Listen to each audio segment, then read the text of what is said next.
Et coucou, ça y est, bienvenue dans cette vidéo. Cette vidéo où on va parler du cycle d'incarnation, des 5 cycles de l'âme, ou encore, si on peut appeler ça, les 5 ouvertures de conscience de l'âme bébé à l'âme vieille. C'est un module qui est hyper important parce que ça fait partie des processus de base de l'incarnation de l'âme. Alors, avant de parler de l'incarnation proprement dit, de nos blessures, de ce qu'on doit vivre, en fait, il faut comprendre que on n'a pas été incarné qu'une seule fois dans cette terre, on l'avait bien compris, et que l'âme, en fait, elle évolue grâce à nos différents ça fait 44 secondes, je, je bug déjà. L'âme, je disais quoi, elle évolue, pardon, ça m'a perturbée, elle évolue au fur et à mesure de ses incarnations. Elle vit, elle aussi, sans que nous en ayons conscience, des processus d'incarnation. Et ça va être hyper important à comprendre. D'accord. C'est-à-dire que, en fait, on va parler de vie antérieure, je ne parlerai pas encore de vie parallèle ou d'autres choses, on le verra au fur et à mesure que l'on avance dans ce programme. On va parler de vie antérieure pour être clair. Donc l'âme, elle vit ses petites vies antérieures. Ça va, comme je vous l'avais déjà dit, on a en général entre 700 et 900 vies. Ok. Donc l'âme, elle vit, elle se réincarne, elle se réincarne, elle se réincarne. Elle se réincarne tout le temps avec des objectifs ou des missions à atteindre pour qu'on puisse faire ressortir des ressources que l'on a à l'intérieur de nous. D'accord. Alors bien évidemment, à chaque réincarnation, il ne nous est pas possible de travailler tout en même temps. D'accord. C'est d'ailleurs pour ça, qu'il y a beaucoup de malinterprétations avec ce qu'on appelle le fameux karma. D'accord. Mais ça, on en reparlera de ce karma. Donc, elle ne peut pas tout corriger, elle ne peut pas tout expérimenter, d'accord.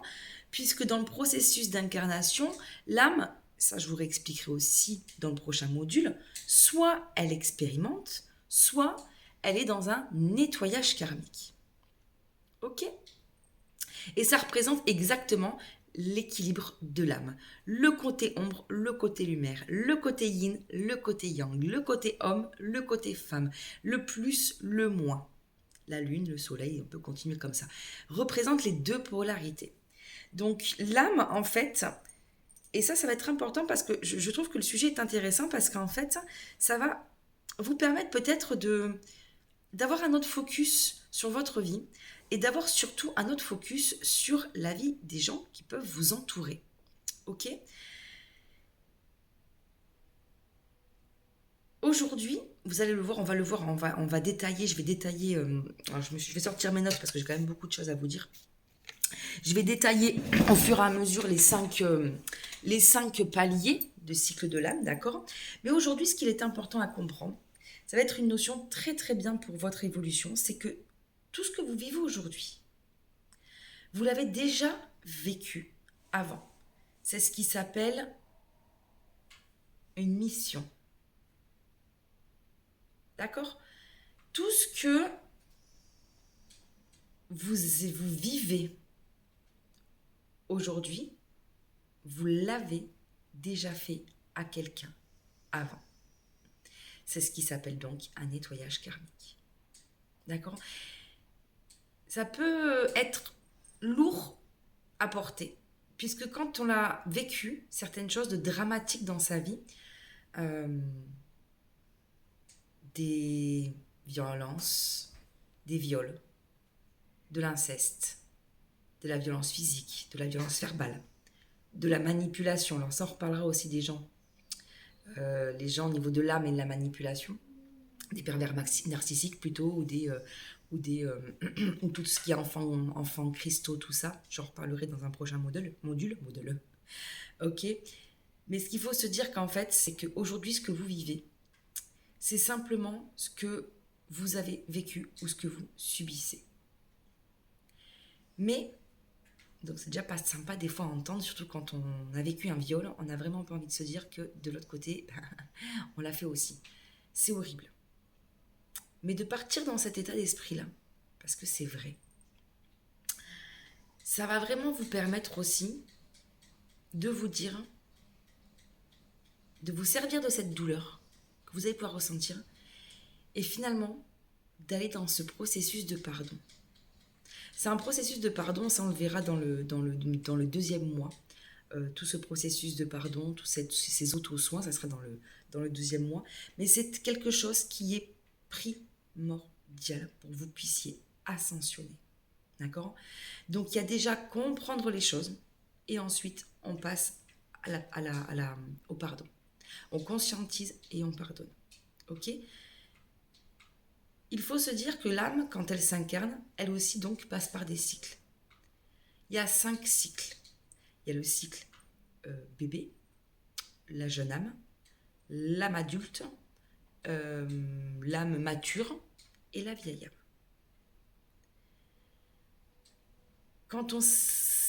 Je vous en parlerai un peu plus, on va y arriver.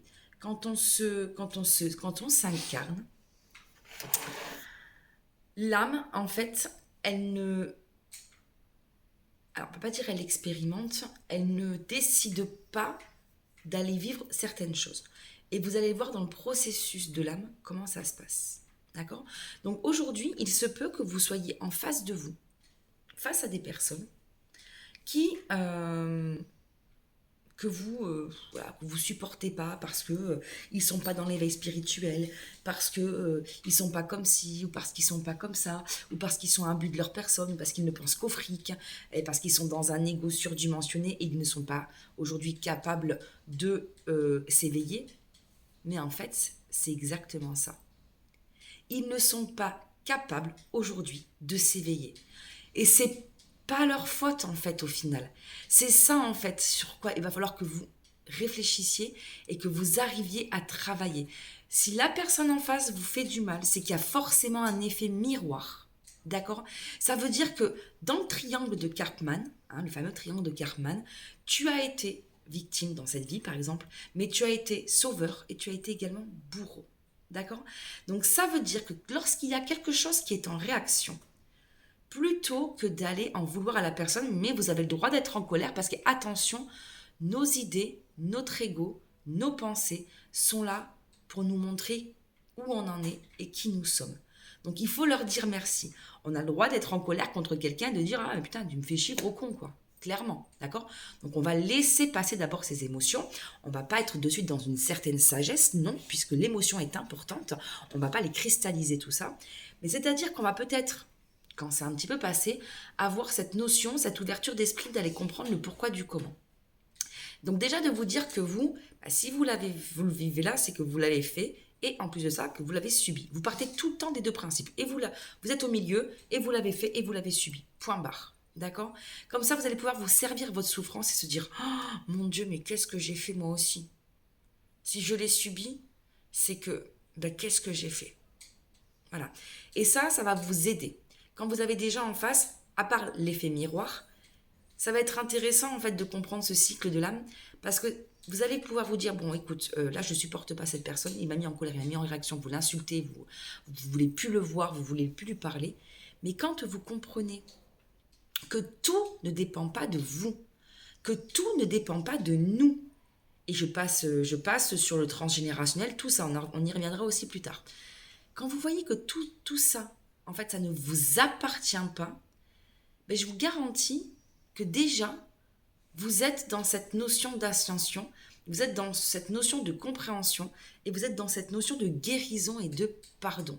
À partir du moment où vous êtes dans une notion de guérison et de pardon, automatiquement, énergétiquement, spirituellement, il y a ce qu'on appelle des égrégores qui se forment. Donc, c'est comme des liens que nous avons avec des personnes, d'accord, des liens visibles. Vous voyez un petit peu les images de l'ADN là qui font comme ça là. C'est exactement ça. Ça s'appelle un égrégore. Et en fait, dans les différentes vies antérieures, dans les différentes dimensions, avec notre génération, avec nos parents, avec nos enfants, on est reliés par des fils comme ça. D'accord? Avec les uns avec les autres, les humains, parce que je vous rappelle qu'on fait partie d'un tout à la base, d'accord? C'est un tout et ça s'est décuplé. Mais à la base, on est tous reliés, on fait partie d'un tout, d'accord? Je dis souvent une phrase, le monde extérieur reflète qui l'on est, clairement. Ok? À l'intérieur de nous, mais à échelle mondiale. Si ça nous affecte, ce qui se passe à l'intérieur ou ça nous révolte, c'est qu'il y a quelque chose à l'intérieur de nous qu'il faut aller travailler. Ok? Et donc tout ça est relié par des égrégores, partout, partout, partout. Il y a ce que vous vivez aujourd'hui, mais il y a ce que vous avez subi et ce que vous avez vécu dans d'autres choses.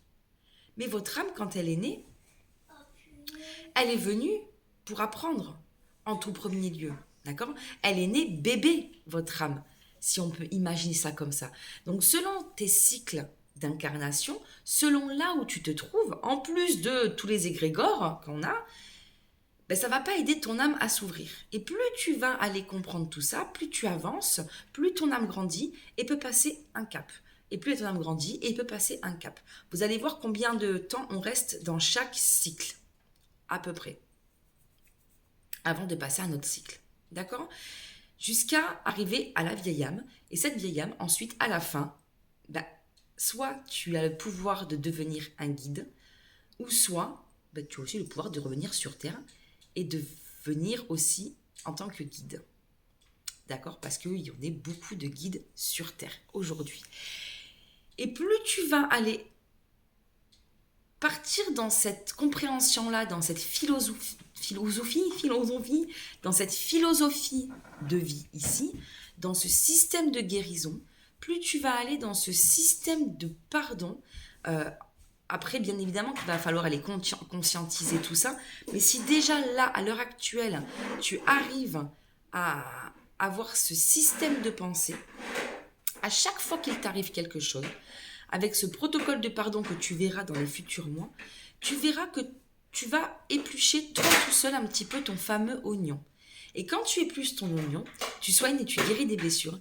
Et donc, tu permets à ton mental d'être rassuré, de baisser un peu le volume, ce qui fait que du coup, c'est ton âme qui va prendre le dessus. Donc, tu as tous tes canaux de communication qui vont s'ouvrir.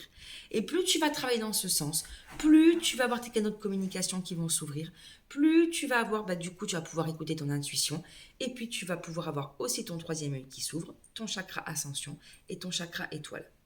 D'accord? Le chakra étoile, c'est ce qui relie ton chakra couronne à ton moi supérieur. C'est le tremplin, si tu veux. La transition. D'accord? Et c'est comme ça qu'on arrive à ouvrir ces canaux de communication. D'accord? Même si certaines personnes l'ont de manière instinctive. Ok? Mais ça va être quelque chose, ça va être par exemple des ressentis. Ou, oui, mais moi j'ai des trucs dans ma tête. Mais c'est rien.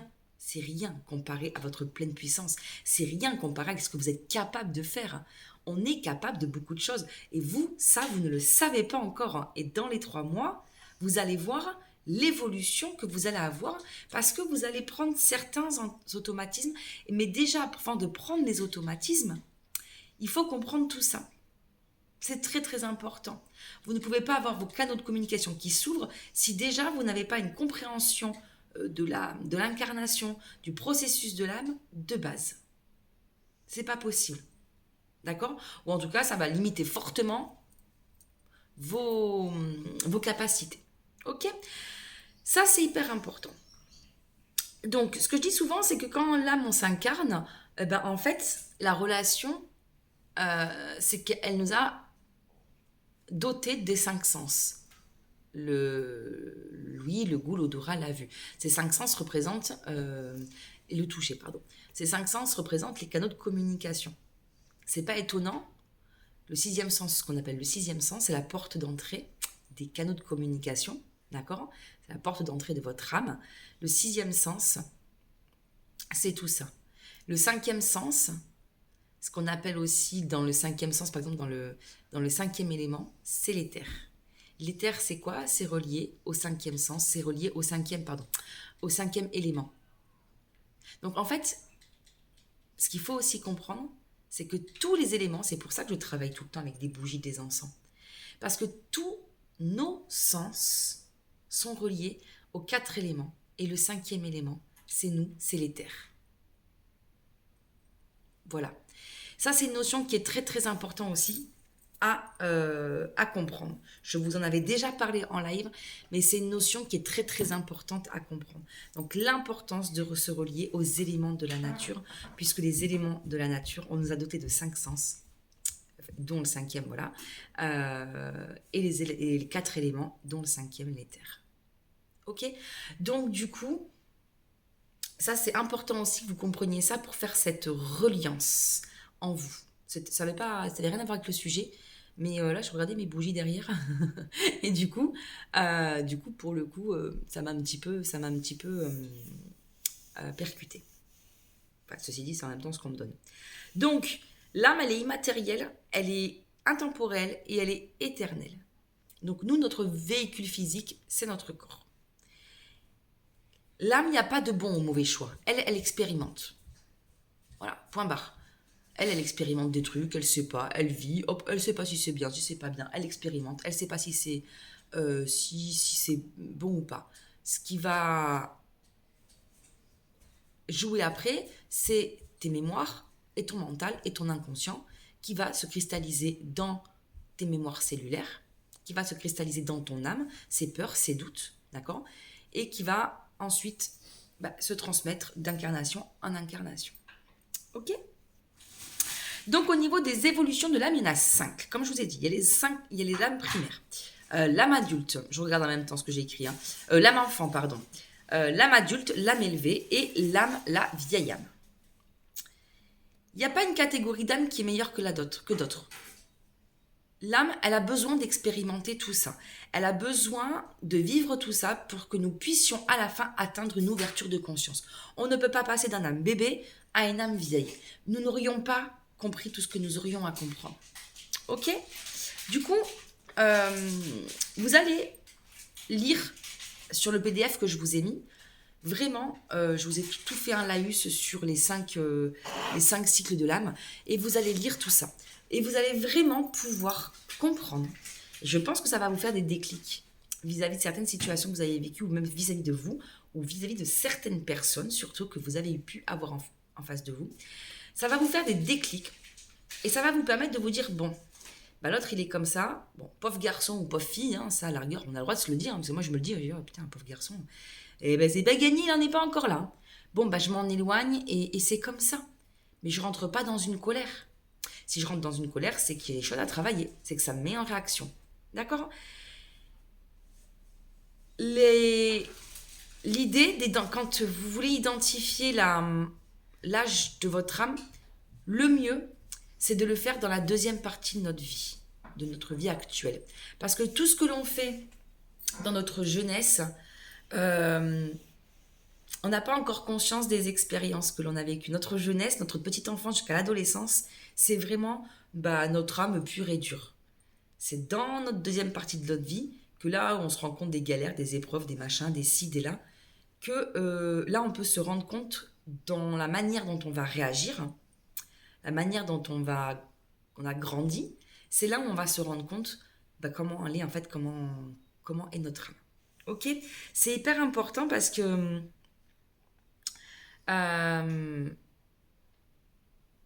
on se façonne toujours des images et ouais, c'est ça. Et dans l'adolescence, c'est pas la meilleure. C'est pas qu'on se façonne une image à l'adolescence, parce que pour moi, c'est notre vrai soin intérieur. Mais en même temps, on grandit et on n'a pas vécu encore dans cette vie les épreuves, même si on a vécu celles des blessures de l'âme et de l'enfance. Mais on n'en a pas conscience. C'est après qu'on en a conscience. Donc c'est pour ça qu'il est intéressant de regarder ça en général à partir de la deuxième partie de votre vie. C'est pareil quand vous avez vos enfants. Ouais, c'est pas très intéressant de regarder quel âge elle a son âme maintenant. Attendez la trentaine. Ok? Donc on va passer aux âmes primaires, aux âmes bébés. Donc les âmes bébés, en général, c'est les 5 premières vies de l'âme sur Terre. Donc quand on dit primaire bébé, ça veut dire que c'est au commencement, c'est au début. D'accord? Ça va poser les fondations de l'âme. C'est une étape, leur étape primaire, leur étape, ils vont apprendre l'instinct de survie. C'est pour ça qu'il se trouve qu'il y a beaucoup de bébés qui naissent et qui meurent, puisqu'ils en sont, en plus, à leur toute toute première vie. Souvent, pas tout le temps, parce qu'il y en a, c'est pas vraiment, en fait, c'est moite-moite, mais pas tout le temps. On va dire moitié-moitié, vraiment. Les bébés qui naissent, qui meurent, ce sont des bébés qui sont des bébés dits primaires, qui vraiment, c'est leur première incarnation sur Terre. Et cet objectif principal, pour apprendre l'existence déjà, la base en fait. Apprendre l'existence et la mort. Donc on a sûrement, nous aussi, tous vécu, alors, peut-être pas de la même manière, mais dans les 5 premières années de l'âme, une mort jeune, voire bébé. C'est 99% de chances que ça arrive et que ça nous est arrivé. Parce qu'on est là pour apprendre, dans un premier temps, la vie, la mort. Ces âmes-là, en général, ces âmes bébés, ça ne veut pas dire qu'elles sont bébés, encore maintenant, mais ces âmes bébés, on pourrait être une âme bébé, là aujourd'hui, ce sont des âmes qui sont à la fois fascinées, à la fois effrayées. Comme elles ont vécu l'existence, la mort, voilà, elles sont fascinées et effrayées. Elles ont tout le temps besoin d'être près des autres. Puisqu'elles ont choisi ses parents, et en général, elles ont choisi des bons parents, pour justement pour pas qu'elles aient peur, et qu'elles se disent « Oh putain, je reviens plus !» En gros, c'est un peu ça. Elles sont pas du tout intéressées par ce qui est spirituel, parce qu'elles n'ont pas la conscience et la connaissance de ça pour l'instant. Elles ressentent, je lis en même temps ce que j'ai écrit. Elles ressentent une profonde anxiété et veulent se sentir rassurées. Elles n'ont pas donc d'ouverture spirituelle, mais les personnes qui sont dans la spiritualité ne vont pas les déranger. Donc elles vont fonctionner beaucoup à l'instinct, ces âmes bébés. Elles vont fonctionner surtout sans réfléchir. Elles peuvent suivre n'importe quelle personne qui parle, elles peuvent les suivre. Allez, c'est bon, moi, si tu me plais, j'y vais. Ok ? Les guides, en général, elles sont patientes avec ces âmes-là parce qu'elles ont besoin d'apprendre beaucoup de choses. D'accord ? Dans le but, forcément, qu'elles deviennent un peu plus réfléchies. Ensuite, vous avez les jeunes âmes. Alors, les jeunes âmes, en général, il y a 2 écoles, de toute façon, sur les âges. On dit qu'il n'y a pas de nombre de vies illimité.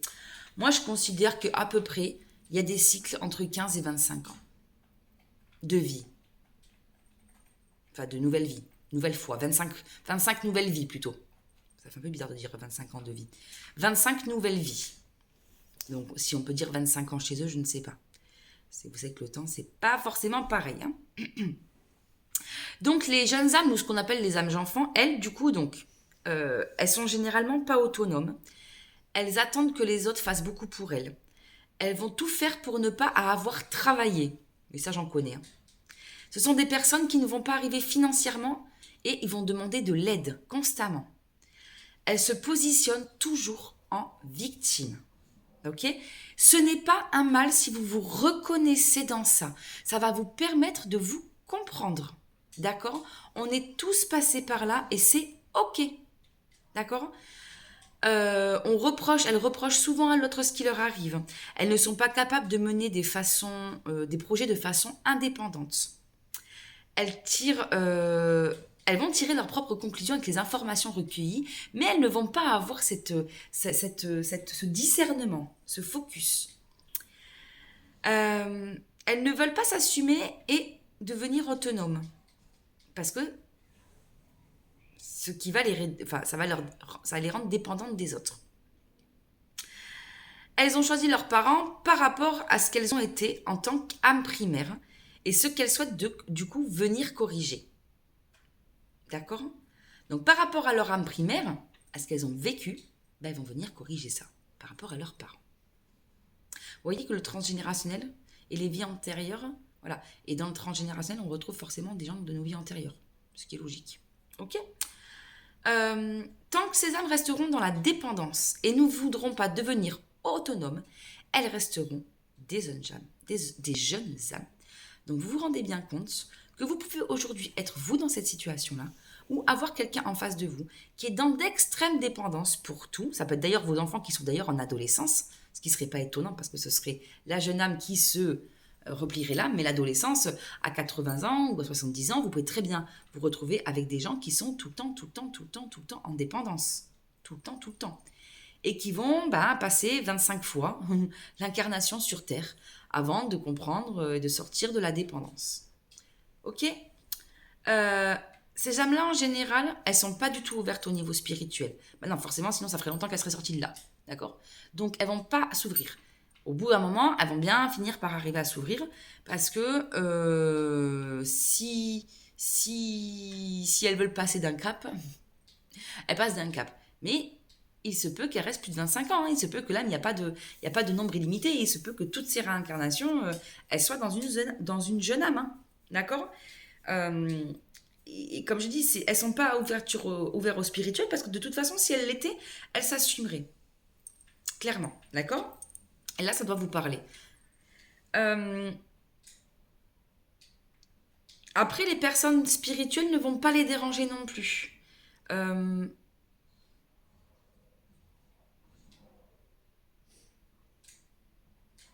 Ouais, j'étais en train de lire ça. C'est vrai que c'est ça que j'avais marqué. C'est dans la dernière vie en général que l'âme jeune, bien évidemment, si tu en as chié pendant 50 ans, c'est dans la dernière vie que l'âme elle a le déclic et que là, du coup, elle peut passer à une âme adulte. Ok. L'âme adulte, du coup, ça commence à devenir un peu intéressant. Elle assume et elle devient indépendante. Il n'y a pas forcément de nombre non plus au niveau de l'incarnation, au niveau du nombre de fois. D'accord. Il n'y a pas de nombre limité. Mais c'est pareil, moi je pars toujours sur un schéma de 15-30 ans. Alors je dirais plus même 25 pour les âmes adultes, dans une statistique de ce qu'on peut entendre. Mais après, encore une fois, comme l'âme jeune, tu peux très bien rester dans une âme jeune pendant X années. Du coup, cette âme adulte, là, l'ego commence à arriver. Vous voyez comment ça retranscrit bien un petit peu notre vie, en fait, à nous. Finalement, le cycle de l'âme, c'est exactement ce que l'on vit dans notre cycle actuel. L'âme bébé, l'âme enfant, on apprend, on expérimente, on y va gaiement. L'âme adulte ou là, merci, on est dans notre ego. Bonjour, bonjour. Et c'est exactement ça. Du coup, mais on devient plus indépendant, on se sent, on s'assume. En revanche, on est dans notre toute puissance. On se sent puissant. Mais, du coup, puissance, pas dans notre puissance intérieure. Puissance dans le sens où l'âme adulte va être très attirée par l'argent et le profit. Très attirée par le paraître. Très attirée par la compétition. Très attirée par la position sociale. Très attirée par la manipulation. L'ego et par le pouvoir qu'on en a sur l'autre. Je suis sûre que ça vous parle. Réfléchissez, demandez-vous à qui ça vous fait penser. Vous allez voir. Et regardez dans des situations où ça vous a mis à mal surtout. À qui ça vous a fait penser? Moi, vous savez à quoi ça me fait penser quand j'entends ça? Moi, ça me fait penser aux politiciens. Mais ils sont clairement dedans. Pas tous, mais ils sont clairement dedans. Donc, où je me dis, ouais, mais pauvre garçon, on n'est pas sorti de la berge. Hein. Vivement qu'il y ait la nouvelle génération qui rentre en politique et qui vienne nous changer tout ça. Parce que les politiciens, que c'est que des cons, non. C'est pas que des cons, c'est qu'en fait, ils sont dans ce processus-là, et ils arrivent à être ce qu'ils sont là, parce qu'en fait, il n'y a que par là qu'ils peuvent passer, et pour se sentir dans leur pleine puissance de l'ego et de tous ces tutti quanti.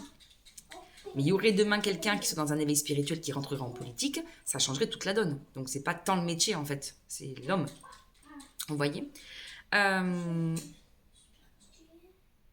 Les âmes adultes, donc elles ont bien évidemment des qualités, mais forcément les travers vont tout le temps ressortir à un moment ou à un autre. Donc elles vont devoir travailler énormément sur leur ego. Leur nombre de vie, en fait, c'est ça aussi. Ça va dépendre de la capacité à ce qu'elles ont à transformer les choses, à ce qu'elles ont transformer les choses pour les autres, mais transformer les choses aussi pour soi. Parce que c'est très tourné pour soi, mais pas, faut aussi être tourné pour les autres. Et en fait, c'est vice-versa. Et ça, c'est difficile, parce qu'il y a le pouvoir de l'ego qui vient. Et surtout la soif d'argent. L'âme adulte a soif d'argent. Quand on arrive à ce stade, on libère nos structures limitantes. On découvre et on exprime notre individualité. On pratique le libre arbitre. On découvre le pouvoir d'indépendance, de pensée et d'action. Ces âmes ont tendance à être ambitieuses, matérialistes et très motivées. Elles réussissent et fixent des normes élevées de réussite professionnelle. Regardez les politiciens. Elles apprennent à influencer le monde. Elles ont en général peur de vieillir. Ce sont elles qui sont le plus grand nombre sur Terre actuellement. Voilà pourquoi je vous parlais des politiciens. Mais il n'y a pas que les politiciens. Il y a forcément parmi vous, parmi nous, des âmes adultes. Et c'est OK. C'est OK. Il faudra encore quelques années pour que les âmes, elles évoluent, d'accord ? Et qu'elles comprennent qu'elles ne sont juste pas... qu'elles ne sont pas forcément dans le juste, en fait. Et qu'elles l'acceptent.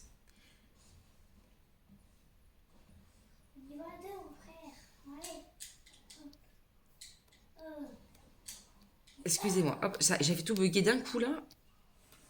Hop. Du coup, par contre, ça, ces âmes-là, c'est typiquement les gens qui vous disent « Ah non, moi, la spiritualité, c'est des conneries. Hein. Franchement, moi, je suis cartésien. J'y crois pas du tout à vos conneries, là, vous êtes des sectes. » Voilà. Là, vous savez typiquement que vous êtes dans une âme adulte. D'accord ? Alors, vous n'allez pas vous reconnaître surtout parce que... Et vous n'êtes pas forcément dans une âme adulte parce que sinon, vous ne seriez pas là. D'accord ? Mais en effet, il peut y avoir, vous pouvez être en transition, il peut y avoir, vous pouvez arriver dans une âme mature, mais être encore un peu dans, voilà, être vraiment dans la transition des deux. Si vous vous retrouvez avec un peu ces parts d'ego, cet argent, ces choses-là, ça peut être OK aussi. D'accord ? Mais en général, si vous avez déjà passé le cap parce que vous arrivez à être dans cette période où vous êtes... ouvert à la spiritualité. Sinon, en effet, vous ne seriez pas forcément là. D'accord ? Donc, ces âmes ne veulent pas entendre parler parce qu'elles veulent leur toute puissance. Bah ouais, tu m'étonnes. Bah, quand tu parles de ton ego, tu n'es plus dans ta puissance. Hein. Alors que si, en fait, c'est ça. C'est justement quand tu traites ton ego, c'est là où ta toute puissance ressort. Mais sauf que là, c'est du côté ombre. Nous, on le voit du côté lumière. OK ? Pour eux, pour eux, ils sont sûrs d'être dans le juste. Donc, ceux qui sont ouverts très spirituellement dérangent énormément. D'où, comme je vous l'ai dit, les sectes, les machins, tout ça, où on se fait facilement attaquer, où on se fait facilement juger. Ça peut être dans notre famille. Alors là, dans ma famille, moi, j'ai plein d'exemples. Hein. Ça peut être facilement dans notre famille. Et du coup, on se sent souvent à part par rapport à ça, et on se sent jugé. Et c'est pour ça qu'on n'arrive pas aujourd'hui à aller ouvrir nos capacités médiumniques. C'est pour ça qu'on n'arrive pas à aller ouvrir tout ça, parce qu'il y a aussi le jugement, les croyances, et tout ce que l'on a vécu derrière. Et ça reste ancré en nous, en fait. De se dire, ah mais non, mais c'est de la connerie, moi j'ai pas ce don-là. Mais parce que vous l'avez vu, vous l'avez vécu forcément dans votre cycle de l'âme. Donc ça, c'est ancré en vous, ça reste dans votre ADN, dans vos mémoires cellulaires, qui, je rappelle, est ma spécialité, que je travaille avec vous en mentorat. Mais je vous en reparlerai des mentorats. Donc voilà, c'est vraiment travailler la soif de l'ego. Une fois qu'on a travaillé cette petite soif de l'ego, et qu'on arrive à s'interroger sur notre mission de vie, sur notre vie, tout ça, là, c'est qu'on est prêt à passer un cap supérieur. Et on le passe en conscience, cette fois-ci, ce cap supérieur. Et donc, on arrive à les âmes élevées. Donc, elles vont sortir du jeu de l'âme adulte pour se tourner vers le nous. D'accord ? Les âmes élevées vont commencer à remarquer que quelque chose manquait à leur vie. Elles vont commencer à se poser des questions sur ce qui elles sont et s'intéresser à la spiritualité. Donc beaucoup d'entre nous, vous voyez, on est entre encore le... Enfin, je dis on, non, plus moi, ça c'est sûr, mais je pense qu'il n'y a pas si longtemps que ça, était entre le je et le nous. D'accord? Mais ça, c'est normal. Donc,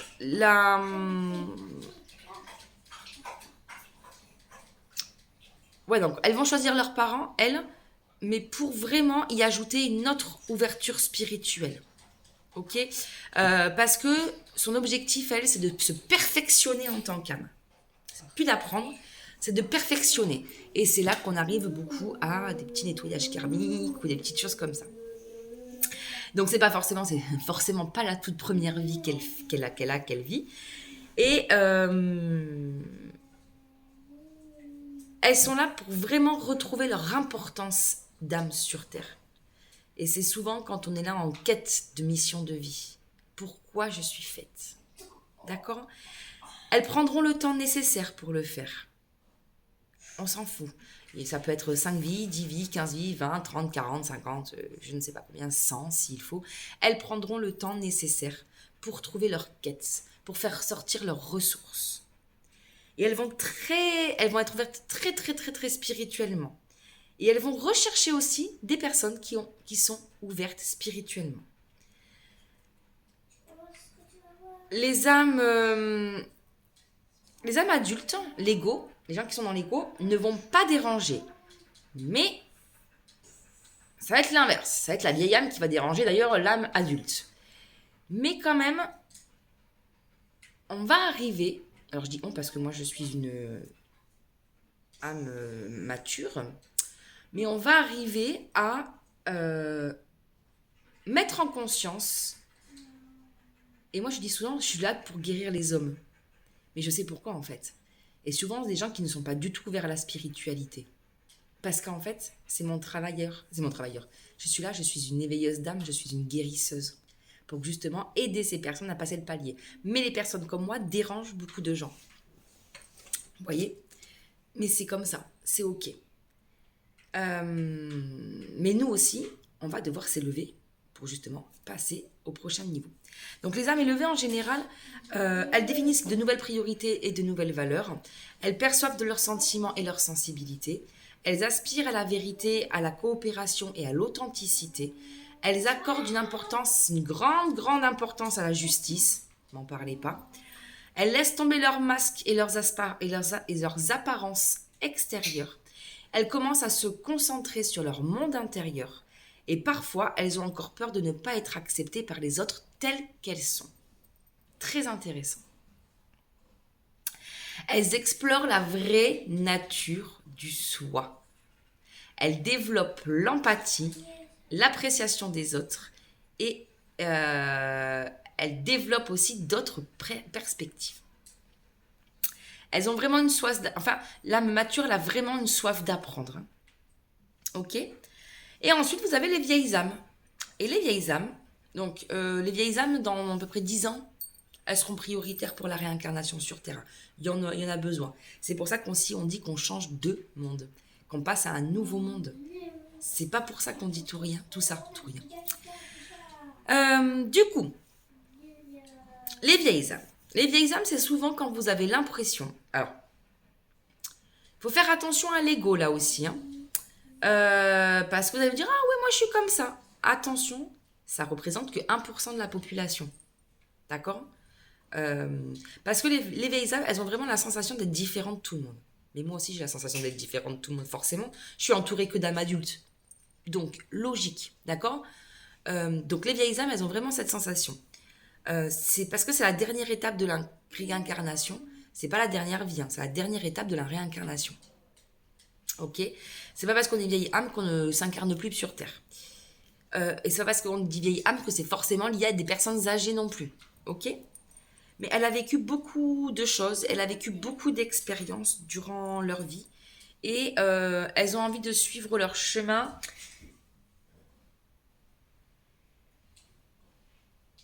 Comment dire, d'une manière différente. Ok? En général, elles sont souvent incomprises. Parce qu'elles n'agissent pas comme tout le monde, parce qu'elles ont souvent de l'avance dans leur compréhension. Elles sont souvent visionnaires. Parce qu'elles sont souvent hypersensibles, introverties, empathes, très réceptives aux émotions et à l'énergie des autres, parfois même au point de prendre ou d'assumer la douleur des autres et de ses propres dépens. D'accord? Il faut faire attention parce que vous pouvez vraiment vous reconnaître, mais attention l'ego, les filles, quand même. La vieille âme, c'est un être humain qui ne peut lutter pour trouver sa place dans ce monde, qu'elle trouve souvent cruel. Il y a une forte empathie quand on est vieille âme. Mais vraiment, c'est-à-dire que vous pouvez vous mettre à pleurer pour tout ce qui se passe en Ukraine, par exemple. Alors je parle de l'Ukraine parce que c'est récent, mais tout ce qui se passe, mais tout le temps. C'est limite même, vous trouvez tellement le monde cruel que vous ne vous autorisez même pas à être en vie. Vous voyez la distinction, c'est très difficile d'être... Enfin, c'est pas difficile d'être une vieille âme, mais c'est très difficile parce qu'il y a deux approches quand on est vieille âme. C'est qu'on sait tellement ce qu'on a vécu que ce que l'on peut voir peut nous dévaster. Parce qu'on est tellement pur, on devient tellement pur que ça peut nous dévaster et du coup tomber dans une certaine folie ou une certaine dépression. Donc bien évidemment, elles sont plus intéressées ni par le succès ni par la gloire, on est d'accord. Et donc elles vont se mettre au service, quand elles s'incarnent, des autres. Les vieilles âmes subissent beaucoup d'épreuves compliquées, plus compliquées que les autres. Pourquoi ? Parce qu'en fait, les vieilles âmes, elles ont déjà tout expérimenté. Et les guides, et comme c'est toi qui as choisi ce schéma, c'est toi qui veux ascensionner, qui veux évoluer. Donc les guides, quand vous avez fait votre petit plan d'incarnation, c'est dit, tu vas t'incarner, t'es une vieille âme, allez bim, allez t'es d'accord, ouais, comme ça tu vas encore évoluer. Donc on va bien te faire galérer là. Donc pourquoi certaines avec moi, je sais en mentorat, sont des vieilles âmes, vous allez voir pourquoi vous avez l'impression des fois d'avancer et qu'il vous arrive toujours des trucs. C'est parce que les guides estiment qu'avec tout ce que vous avez vécu, toute votre puissance, toutes vos ressources, vous êtes totalement capable de réussir votre mission. Et c'est pour ça qu'on travaille sur l'ouverture de toute intuition. Et c'est pour ça qu'on va développer ces capacités médiumniques pour justement écouter ces guides et traverser ces situations compliquées. C'est clairement pour ça. Ok. Donc les apprentissages principaux d'une vieille âme, c'est s'engager sans se sacrifier et sans s'oublier. Se trouver un équilibre dans leur vie et dans leurs énergies. S'écouter, écouter leurs guides, c'est l'objectif donc, et suivre leur très bonne intuition. Apprendre à coexister, à établir des liens mutuels, assumer de la responsabilité dans leurs relations, honorer les différences de l'altérité et trouver l'unicité dans la diversité. D'accord ? Va falloir aussi qu'elle travaille sur la transigence, l'impatience et l'intolérance. Ça, c'est les gros traits. J'ai fait le tour par rapport à ce module. Ça fait 43 minutes. C'est un long module. Mais c'était important que vous puissiez comprendre déjà pourquoi et comment, avant de passer au cycle de l'âme, pourquoi et comment l'âme s'incarne. D'accord ? Et ça se fait en effet pas un claquement de doigts. Donc, je vais pas y arriver. Ça fait 40 minutes de live, j'en peux plus. Dites-vous bien qu'aujourd'hui, ne vous étonnez pas pourquoi c'est aussi compliqué, avec tout ce que vous venez d'apprendre là, d'aller ouvrir ces canaux de communication, d'aller contacter ces guides. D'accord ? Mais maintenant que vous avez ces éléments-là de réponse, que vous commencez à connaître votre profil intuitif, là, à faire des exercices, à comprendre pourquoi l'âme s'incarne et comment est-ce qu'on attend de chaque âme, parce que je vous ai tout résumé sur le PDF, vous allez pouvoir vous identifier à ces âmes-là. Et vous allez commencer à vous créer votre petite carte du monde. En vous disant, ok, j'ai tel profil intuitif, je suis telle âme, et de là, ok, déjà j'ai 2 éléments. Et ça va vous permettre de vous comprendre de mieux en mieux. Et au fur et à mesure où on va avancer, on va enlever des pelures qui vont vous permettre de vous reconnecter avec votre intuition et avec vos guides. D'accord ? Et ensuite, à partir de ce moment-là, vous pourrez, vu que tout sera ouvert, venir avec moi en mentorat. Parce que là, on va pousser bien évidemment plus loin. Mais on en reparlera. Ok ? N'hésite pas à mettre sur le groupe privé, n'hésite pas à partager ce que tu as pensé de cette vidéo, n'hésite pas à communiquer sur le groupe privé tout ce que tu as pu apprendre. Si tu as des questions, parce que ça va faire beaucoup d'informations, je vous ai dit ce mois et demi, c'est pour ça que j'ai mis 1 mois et demi parce qu'il est long. Je devais commencer qu'en mai en vrai, mais je l'ai commencé le 11 avril pour que vous ayez 1 mois et demi pour revenir, réécouter, recomprendre le fonctionnement, réécouter les processus, faire les exercices pour qu'on passe ensuite à la deuxième étape qui est l'étape de la guérison que j'adore. Ok, donc pareil, vous pouvez venir me contacter sur le groupe privé. Je suis disponible pour répondre à vos questions. C'est sans aucun souci. Ok, je te laisse aller regarder ça, je te laisse un petit peu aller te poser des questions, regarder aussi un petit peu analyser les gens que tu as dans ton entourage et essayer de comprendre, du coup, en n'étant pas dans un jugement, essayer de comprendre lui où il en est et pourquoi peut-être forcément il n'est pas capable de réagir de telle ou de telle manière aujourd'hui et que malheureusement, ce qu'il te fait vivre, c'est parce que toi aussi tu l'as vécu et tu l'as fait vivre, mais malheureusement, c'est que lui aussi n'est pas en capacité dans cette vie en tout cas, de faire autrement. Et moi, ça me fait beaucoup penser aux manipulations, aux pervers, enfin, pas aux pervers, aux manipulateurs. Ils ne sont pas capables. Dans une autre vie, certainement, mais pas dans celle-ci. À moins que là, ils soient éveillés par des gens comme nous. Et encore, il va falloir y aller. Sauf si, en effet, là, ils sont dans leur dernière vie. Et que, justement, là, ils nous écoutent pour qu'on les éveille et pour passer à un stade. Dans ce cas-là, ça marche mieux. Voilà, donc toute cette importance, voilà, toute l'importance de cette explication-là. Je te souhaite un bon visionnage, enfin un bon PDF ou un bon revisionnage parce que je suis sûre que tu vas revenir pour le revisionner, ce chapitre. Donc je compte sur toi et tu me marques tout dans le groupe privé, ça va être hyper important l'échange que tu vas avoir avec les autres personnes parce que vous allez voir la force du groupe et la puissance du groupe. Ok ? Allez, je te dis au prochain module. Bye bye.